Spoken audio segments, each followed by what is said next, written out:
மருத்துவமனையில் நகை திருட்டில் ஈடுபட்டு போலீசாரின் வலைவீச்சுக்கு உள்ளாகி இருக்கும் பர்தா பாவையர்கள் இவர்கள்தான். இவர்கள் கைவரிசை காட்டியிருப்பது கிருஷ்ணகிரி மாவட்டம் ஓசூர் அருகே உள்ள பாகல்பூரில்தான். இங்குதான் ராம்லால் என்பவர் மகாலட்சுமி ஜுவல்லர்ஸ் என்னும் பெயரில் நகை கடை நடத்தி வருகிறார். கடந்த 19ஆம் தேதி ராம்லாலின் நகை கடைக்கு பர்தா அணிந்து 2 பெண்களும் ஒரு ஆணும் நகை வாங்க வந்துள்ளனர். பல்வேறு நகைகளின் மாடல்களை எடுத்து பார்த்தவர்கள் கடைசியாக தங்களுக்கு தேவையான நகையை வாங்கிவிட்டு பணத்தையும் கொடுத்துவிட்டு சென்று விட்டனர்.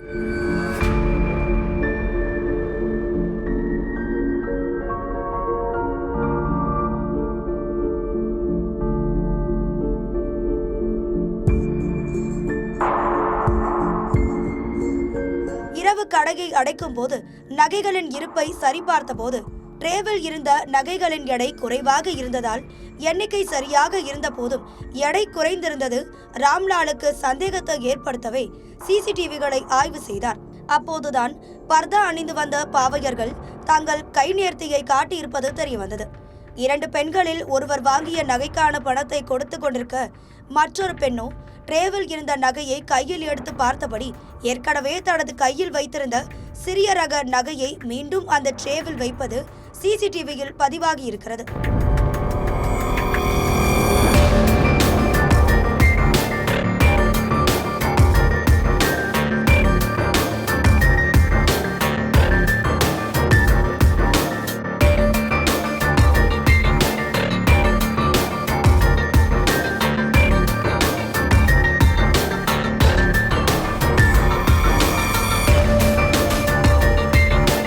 ட்ரேவில் இருந்த நகையின் எண்ணிக்கை குறைந்தால்தான் கடைக்காரர் உடனடியாக சந்தேகப்படுவார் என்று எண்ணி நூதன முறையில் ஏற்கனவே எடுத்து வைத்த சிறிய ரக நகையை வைத்துவிட்டு எடை அதிகமானவற்றை திருடி சென்றுள்ளனர் பர்தா பாவையர்கள்.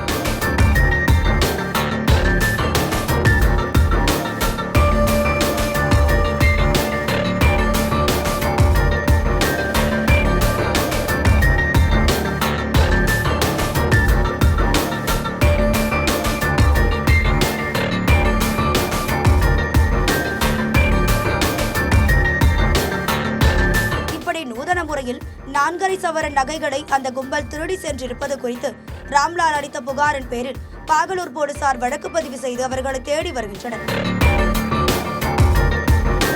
எப்படியெல்லாம் ஆட்டைய போடுறாங்க, ரூம் போட்டு யோசிப்பாங்களோ என்னமோ.